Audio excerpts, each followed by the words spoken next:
In a quaint suburban neighborhood where manicured lawns and perfectly trimmed hedges painted a picture of harmony, life carried on with a comfortable rhythm. Neighbors exchanged smiles over picket fences, weekend barbecues were regular events, and the local homeowners association kept things orderly. Among the residents was Karen Mitchell, a woman notorious for her assertive personality and strict adherence to rules, qualities that garnered both admiration and frustration from those around her. Karen lived next door to Christine Lawson, a friendly woman who had owned her property for years. Her yard was her sanctuary, a well-kept garden filled with vibrant flowers and a small vegetable patch that made her home stand out lovingly amidst the uniformity.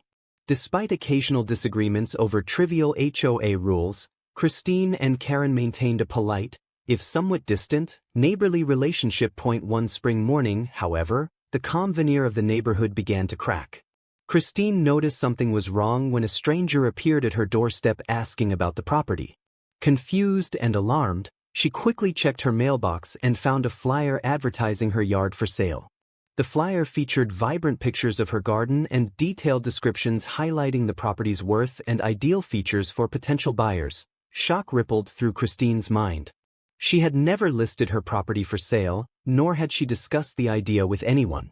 As the realization set in, suspicion pointed directly to Karen.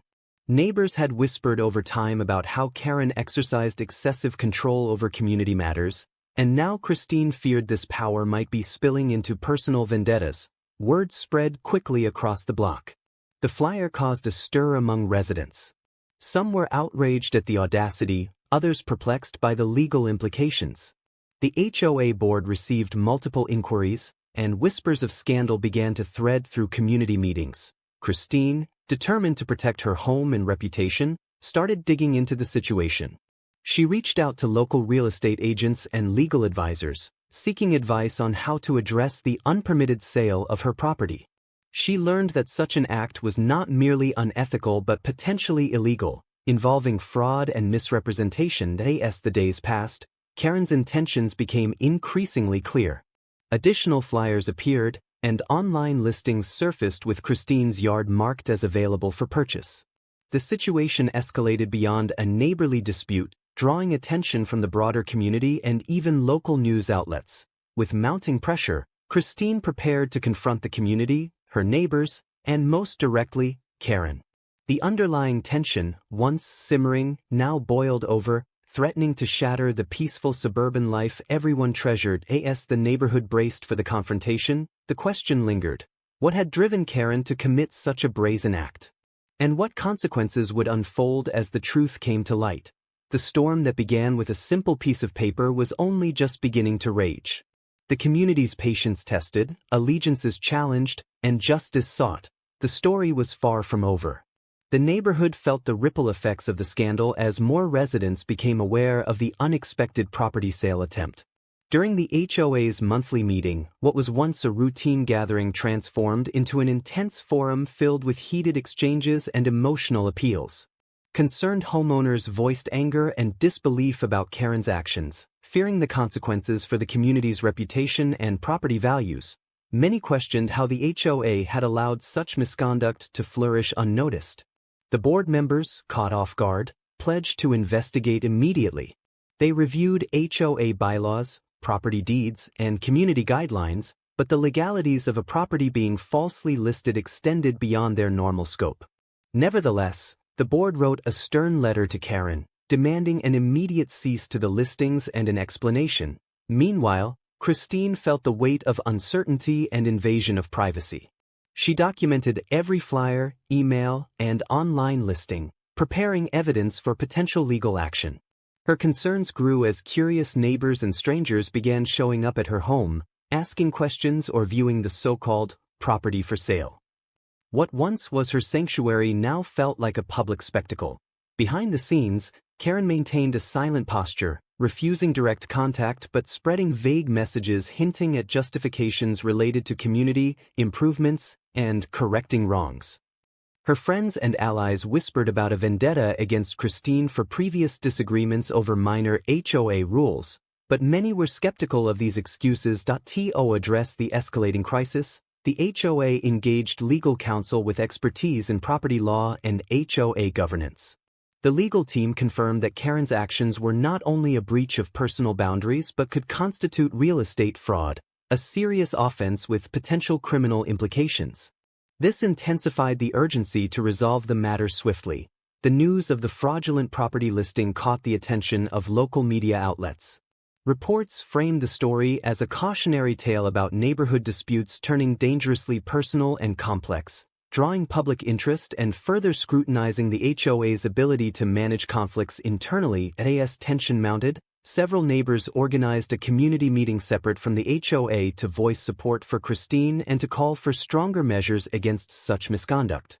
The unity among residents was palpable, a solidarity born from shared outrage but also a fear of similar incidents escalating in their own backyards. In this charged atmosphere, Christine faced the difficult task of protecting her home while navigating a community fractured by mistrust and accusations. The HOA, for its part, worked tirelessly to establish new policies aimed at preventing future scams and reinforcing clear boundaries between personal property rights and community oversight. Just as legal proceedings prepared to take center stage, a shocking development threatened to escalate the conflict beyond any expectations.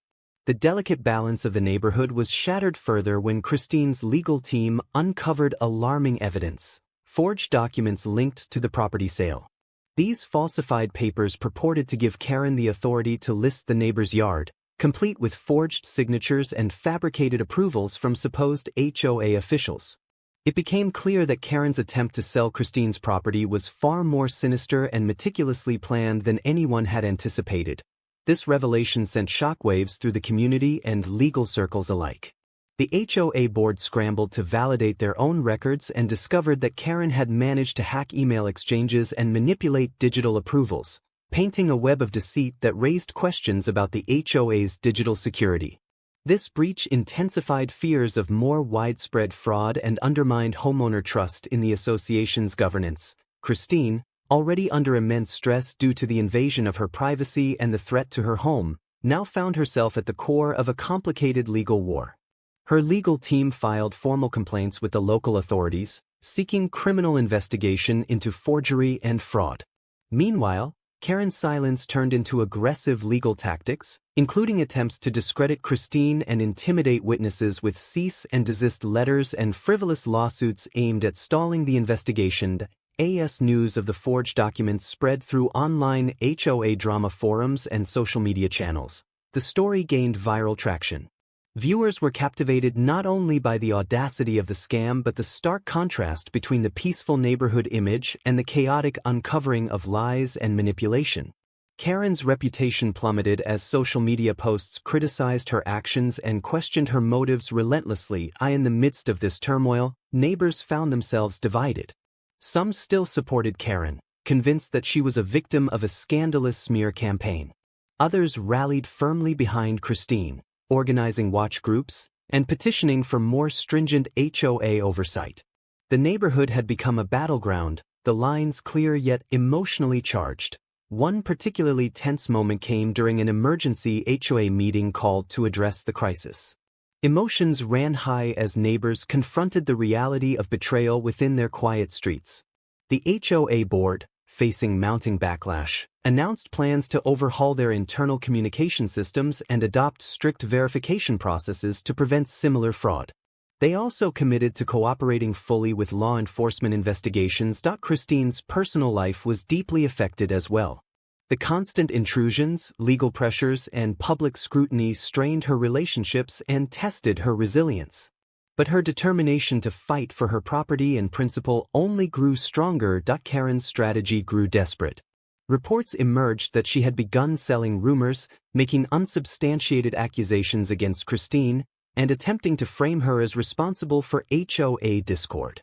This scorched earth tactic heightened tensions and made reconciliation impossible. As the legal battle raged on, the community collectively awaited the next moves, wondering how far Karen was willing to take her vendetta and what consequences would ultimately befall a neighborhood forever changed by one woman's reckless greed. The legal drama entered its most intense phase as Karen and Christine faced off in a courtroom fraught with tension, exposure, and mounting stakes.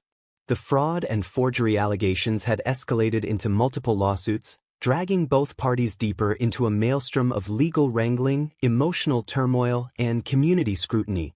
Christine, resolute in her quest for justice and maintaining the sanctity of her property, watched as her defense team meticulously presented evidence. The forged documents were scrutinized under a harsh spotlight, with digital forensics experts called in to confirm that signatures and approvals had been manipulated. The court was shown email threads hacked by Karen, revealing a deliberate and premeditated attempt to misrepresent ownership rights and deceive prospective buyers. Meanwhile, Karen's legal counsel attempted to cast doubt on the evidence, proposing theories that Christine had prior knowledge of the listings or had somehow consented to the sale. These attempts, however, fell flat against the overwhelming documented proof. Yet Karen's defense was not limited to legal maneuvering. Rumors circulated of clandestine meetings behind HOA doors and alliances forming with other community members who, for various reasons, supported Karen's campaign of aggression against Christine. These hidden alliances revealed fractures within the neighborhood. While many had publicly condemned Karen's actions, a few HOA members and residents lent quiet, sometimes anonymous, support. Some were motivated by prior conflicts with Christine, others by loyalty to Karen, and some by fears that exposing one corrupt act would unravel hidden misconduct throughout the HOA leadership. These murmurings added layers of complexity. As neutral community observers became watchdogs, gossip spread like wildfire, and trust eroded further as weeks stretched into months. The courtroom battles consumed time and resources. Christine found herself drained not just financially but emotionally. The constant pressure of public attention, disrupted privacy, and the sense of her home being attacked on every front weighed heavily. Despite her strength, moments of doubt crept in, and she found solace only in a few steadfast allies who reminded her of the importance of standing firm. Karen, though visibly shaken by the mounting evidence and legal setbacks, refused to relent. She continued to file motions, appeals, and counterclaims, escalating the conflict while attempting to influence public opinion through social media posts, framing herself as the wronged neighbor fighting unjust persecution. These posts attracted both supporters and critics, fueling the viral nature of the saga. In a dramatic turn of events, a whistleblower from within the HOA emerged, providing documented proof of Karen's manipulation of community records far beyond the property listing scam. This revelation brought renewed vigor to Christine's legal team and community advocates demanding accountability and transparency from HOA officials. The media covered each twist with fervor, broadcasting courtroom highlights, community meetings, and interviews with experts explaining the legal implications and HOA governance failures. The neighborhood's reputation was now a national spectacle, sparking discussions about property rights, HOA powers, and the dangers of unchecked personal vendettas. As the trial neared a critical juncture, both sides prepared for what could be a defining showdown. Christine hoped for justice and restoration, while Karen clung to defiance, determined to fight until the last legal option was exhausted. The courtroom drama had become more than a battle over a yard. It was a fight for integrity, respect, and the soul of a neighborhood forever changed by one woman's reckless betrayal. As the courtroom drama reached its tipping point, the tension in the neighborhood hovered like a storm about to break. Christine's meticulous preparation and relentless pursuit of truth culminated in a pivotal day when the evidences against Karen were laid bare for all to see. The judge, the community, and the public watched closely as digital forensic experts detailed how Karen had fabricated property sale documents, hacked HOA communications, and manipulated official records to orchestrate the scam. The courtroom atmosphere was thick with anticipation. Karen's defense, once confident in casting doubt, now faltered under the weight of multiple layers of irrefutable proof. The judge admonished the defendant's actions as a serious betrayal not only of a neighbor but of the community's trust. The hearings revealed Karen's prolonged attempts to undermine HOA processes and personal vendettas which manifested in the fraudulent property listing. Outside the courtroom, media presence surged. News outlets covering the saga brought forward experts on HOA governance and property law to discuss the wider implications of the case. Online social media forums exploded with debates, memes, and support campaigns.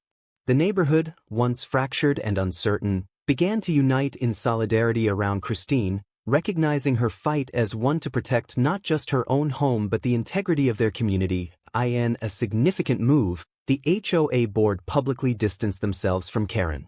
New leadership emerged, promising transparency, stronger safeguards against fraud, and a commitment to rebuilding trust. They initiated a comprehensive review and overhaul of all HOA digital and decision-making protocols to prevent such breaches in the future. As Judgment Day approached, residents gathered for a community meeting to reflect on the ordeal and plan for healing. Emotions ran high as stories of past grievances surfaced and allies were made. The shared trauma of betrayal and deception transformed into collective resolve to foster a safer, more accountable neighborhood. The court delivered its verdict decisively. Karen was found guilty of fraud, forgery, and multiple breaches of HOA and community regulations. She faced legal penalties, restitution orders, and a restraining decree barring her from HOA activities or any further interference with Christine's property. The ruling sent a powerful message about the severity of such conduct and the community's commitment to justice. For Christine, the victory was bittersweet. The fight had exacted a heavy personal toll, but it restored her rightful ownership and a sense of security. With the community rallying around her, she began efforts to rehabilitate her garden and home, both symbols of endurance and reclaiming peace.